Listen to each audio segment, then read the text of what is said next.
ভারতের দুই রাষ্ট্র ঝাড়খণ্ড ও মহারাষ্ট্রের বিধানসভা নির্বাচনে বারংবার বাংলাদেশি অনুপ্রবেশকারীদের প্রসঙ্গ টেনে এনে নিজেদের পক্ষে ভোটের পাল্লা ভারী করতে চাওয়া বিজেপির শেষ রক্ষা হল না। জানা গেছে, ঝাড়খণ্ডে বিজেপির ভরাডুবি নিশ্চিত করে আবারও ক্ষমতায় ফিরেছে ঝাড়খণ্ড মুক্তি মোর্চা জেএমএম নেতৃত্বাধীন ইন্ডিয়া জোট।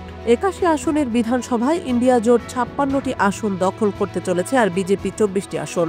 দ্বিতীয়বার মুখ্যমন্ত্রী হতে চলেছেন ঝাড়খণ্ড মুক্তি মোর্চার নেতা হেমন্ত সোরেন। রাজ্য গঠনের পর এই প্রথম এমনটা ঘটতে চলেছে।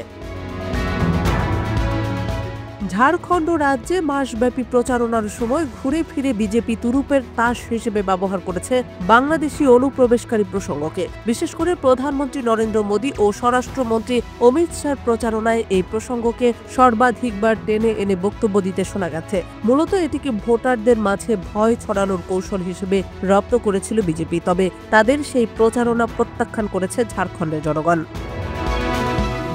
গত বিধানসভা নির্বাচনের তুলনায় এবার ঝাড়খণ্ডে কম আসন পেতে যাচ্ছে বিজেপি। অপরদিকে তাদের প্রধান প্রতিদ্বন্দ্বী জেএমএম নেতৃত্বাধীন ইন্ডিয়া জোটের আসন সংখ্যা উল্লেখযোগ্য হারে বাড়ছে। বিজেপির নেতারা একাধিকবার অভিযোগ করেছেন, জেএমএম জমি ও লাভ জিহাদের মাধ্যমে অনুপ্রবেশকারীদের লাল গালিচা বিছিয়ে রাজ্যে প্রবেশ করাচ্ছে।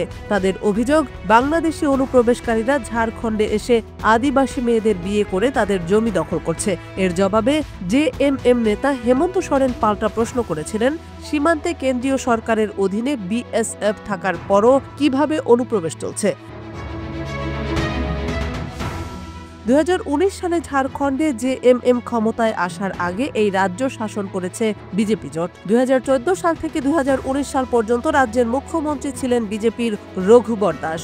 বর্তমান মুখ্যমন্ত্রী হেমন্ত সোরেন একজন আদিবাসী। গত জানুয়ারিতে তার বিরুদ্ধে আসা অর্থ পাচারের অভিযোগকে প্রতিহিংসামূলক হিসেবে উল্লেখ করেছেন তিনি। এই অভিযোগও নির্বাচনে তার পক্ষে কাজ করেছে বলে ধারণা করা হচ্ছে। এদিকে ঝাড়খণ্ডে বিজেপি পর্যদস্ত হলেও মহারাষ্ট্রে আরও বেশি আসন জিতে ক্ষমতা ধরে রাখছে বিজেপি নেতৃত্বাধীন মহায়ুতি। কংগ্রেস, শিবসেনা ও এনসিপির ইন্ডিয়া জোটকে ধরাশায়ী করেছে বিজেপি ও এর জোট সঙ্গীরা। এই জয়ের পর এ বিষয়েও আর কোনো সংশয় থাকছে না। শিবসেনা ও এনসিপির রাশ প্রশ্নাতীতভাবে থাকছে যথাক্রমে একনাথ শিন্ডে ও অজিত পাওয়ারের হাতে। এ জয়ের পর মহারাষ্ট্রের মুখ্যমন্ত্রী পদের বড় দাবিদার হতে চলেছেন বিজেপি নেতা দেবেন্দ্র ফডনভিস। ২৮৮ আসনের বিধানসভায় মহায়ুতি জিতেছে ২২৩ আসন, বিজেপি একাই জিতেছে ১২৫ আসন।